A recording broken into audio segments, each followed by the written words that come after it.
Recently, nationwide, my party had organized a protest action in which lakhs and lakhs of people participated. That only shows the manner in which people are concerned about the relentless rise in the prices of all essential commodities.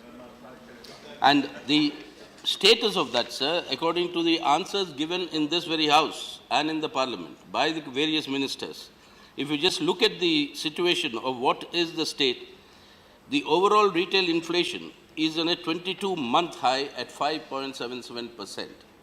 Official figures given here. The food inflation is close to 8%. The media is reporting that food is on fire. That is the headlines. Potatoes have gone up by nearly 65%. Pulses by 27%. Vegetables by 17%. This is the relentless burden that is being imposed on our people today through this price rise. Honorable members from the ruling benches have labored to try and show that this is also a responsibility of the state governments and they should crack down on hoarders and black marketing, etc. Very true. I'm not disputing that. That needs to be done. But look at the responsibility of the central government. Look at the responsibility of the central government in doing this, in all this that is happening, because what is the price of your dal, sir, today? It has gone up between 2014 and 2016. Your gram dal has gone up double, more than double, 100.65% increase. Arhar dal has gone up by 100.26% increase. Your urad dal has gone up by 99.34% increase. Now, this is the state of affairs as far as the poor, vast majority of our people are concerned. And this is not only due to black marketing, which needs to be curbed. No doubt about it, state governments have a role. But that is not the only reason. Why? Why do I say that? Look at the various decisions taken by the central government, sir. Fuel. All of us know. Hike in fuel charges increases the rate of inflation in an overall manner. And there's a spiral, inflationary spiral that's set in motion when fuel prices go up because of transportation costs. When this government took office, the international price of crude was $106 per barrel. It came down to $26 per barrel in January 2016.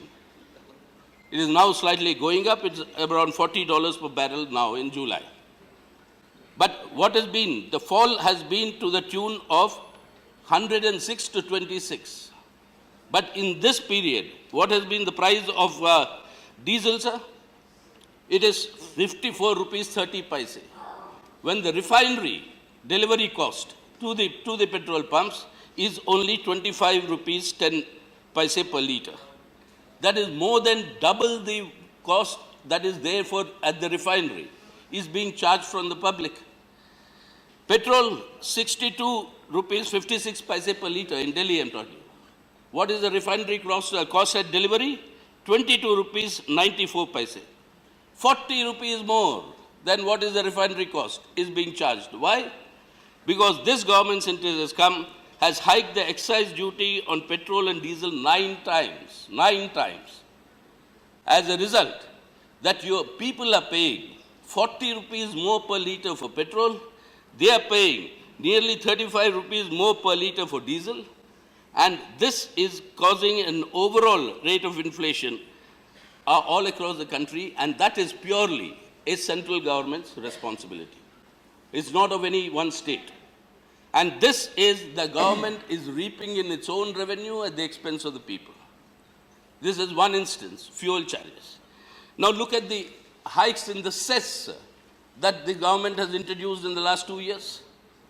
What are the new cesses? I mean, it's a long list that has come out. I'm reading out for you, for your information, for the August House's information. The new cesses that have been imposed. Service tax has been up in the 2015-16 budget from 12.36% to 14%. Your Swachh Bharat tax, cess, of 0.5%. Your Krishi Kalyan cess of 0.5%. Your infrastructure cess on the vehicles from 1 to 4%, depending on the type of the vehicle. Your clean environment cess, it was earlier called the clean energy cess. This has been doubled. Your oil development cess, it used to be 4,500 rupees per ton, has now been increased to 20% ad valorem. You've just seen, ad valorem means including the taxes, what is the price? On that, they have made it 20% is the oil developments. Your secondary and higher education cess, that has been recovered, according to, till 2015, is 64,000 crores. Not one paisa has been spent. All of that has gone into the governmental revenue. All these cesses put together, sir, all these cesses put together, if you look at the road cess and all this that were there earlier, these are the extra burden on the people that's leading up to rise in prices. Who pays the cess? Is the consumer. When the consumer pays all this cess, it only adds up to the rate of inflation that goes up. So overall what you see, whether it's the fuel price, whether it's the cesses, and the cess, sir, remember, it's got nothing to do with the states. In fact, whatever is earned from the cess is earned directly by the central government and not shared by the with the states at all. So all this is revenue to the center. If inflation is going up today, it's going up because of these measures, for which the central government and the central government alone is responsible. And therefore, what needs to be done? It's an overall miserable situation. You heard many colleagues here speak of the rate of growth of unemployment in our country. The Honorable Minister for Commerce, who's not here now, she's gone on record, either here or in the other house, to say 1.35 lakh jobs have been created. How many youth join, sir, the job market every year? 1.3 crores.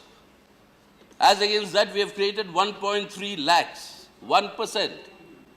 1% of the newly joining employment market youth. What about the backlog? With this level of unemployment, this sort of a price rise is actually killing the people. This is imposing greater and greater misery, and this is coming directly from the decisions of the central government. Yes, state government's culpability and what they have to do, all that is a separate matter. But now what I am here raising this issue because of the importance it is, as I said earlier, it's a life and death question for our people, is that the central government take measures to remedy this. If you are collecting so much of money for augmenting your revenues, 9 times increase in excise duties on petroleum products. If you're doing with all these cesses, to remedy this, what needs to be done, apart from giving relief to the people, to direct benefits, whatever that may be, what needs to be done immediately is that we must ban, and this is a point I've been raising, sir, you would be familiar a number of times, ban the forward trading and futures trading in all essential commodities. That is absolutely essential because speculation has taken over everything. Earlier it was rice, wheat, dal, pulses, everything, sugar, potatoes, all of them, they're in the speculation market. And we've done it once. In the last decade, once it was done. Essential commodities were kept out of the futures trading commodity exchange, and in 6 months the prices fell. But we are not learning from that experience. The central government has to do that, even if it goes against the interests of some traders, some middlemen. But for the interests of the people at large, this is a measure that needs to be done. Today, it's reached a situation where power has become is becoming a part of the speculation. You privatize power transmission. People who are transmitting, private transmitters of power, are not linking up to the grid. They're not linking up to the grid because of speculation on the pricing. And because of that, the country suffers power shortages. Now, this speculation has to be reined in. If you're serious about controlling inflation and providing some relief to the people, rein in the speculation, ban at least for some time, suspend all essential commodities from your commodity exchanges, future trading and forward trading. And that is absolutely essential. Honorable Minister is here, our old friend, very experienced, and I really would like to impress upon him through you to at least undertake this step, and you will see the results in 3 months if you actually do this. The other point, sir, which is also, I think, very important for us to consider in this context, is that Price rise or inflation, any economist will tell you, is a classic income redistribution measures. And inflation means the income is redistributed from the consumer to the producer. That is, the consumer pays more, the producer should earn more. And in economics theory, they'll tell you that this is the classic case in which you want to redistribute income from the poor to the rich. Now, such a redistribution is happening in our country when the economic inequalities are widening. You have 100 US dollar billionaires in India today, 100. India is shining for them. That India shining, 100 billion US dollar billionaires, they have an asset value amongst themselves, 100 individuals have an asset value among themselves of nearly between one third and one half of our country's GDP. And what does your 2011 census tell you, sir? 90% of the families in India, the bread earner earns less than 10,000 rupees a month. 90%. 2011 census, the figures have come out only a few months ago. This is the difference. And on top of this, inflation means further widening this gap, transferring income distribution from the poor to the rich. But in our country, there's an added thing. Classic economic theory won't explain this. It's not the producer who's gaining. It is the people who trade in between who are gaining the most. Take the example of your dal, sir. We are buying dal and we are issuing our farmer a minimum support price of rupees 50 paise per kg for dal. How much is it selling in the market? 120 rupees. At one point of time I took it. And how much are we paying to import the same dal to foreign farmers and foreign countries? 152 rupees. 152 rupees we are paying to imported dal, so that in the name of saying that we are providing it for our people, to our farmer you give only 50 rupees 50 paise, but in between you sell it at 120 rupees. Who is gaining? We are turning economic theory on its head. Here, inflation does not mean consumer suffers and the producer gains. Here, inflation means consumer suffers, producer suffers, the middleman gains.